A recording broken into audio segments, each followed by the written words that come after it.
येणाऱ्यांचे स्वागत करतात ती घराची दारे.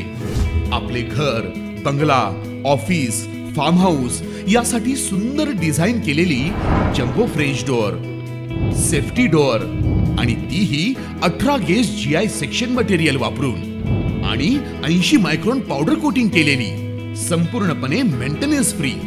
नजर खिळून राहील असे आकर्षक सर्व प्रकारचे डोअर्स मिळण्याचे नाशिक मधील एकमेव नाव शिवाय एंटरप्राइजेस.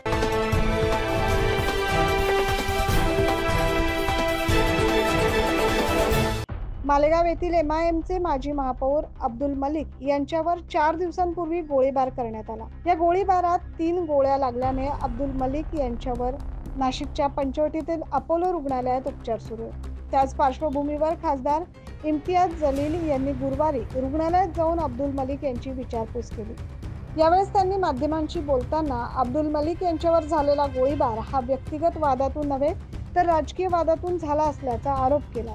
मालेगावमध्ये MIMचे बसस्थान बसलंय आणि हे बसस्थान उखडवण्यासाठी हे राजकीय षडयंत्र असल्याचा आरोप देखील खासदार इम्तियाज जलील यांनी केला. यावेळी माजी युवा शहर प्रमुख रमजान पठाण, हैदर शेख, मोहसिन तांबोळी आदींसह MIMचे अन्य कार्यकर्ते उपस्थित होते. Bureau report, 9 news Maharashtra.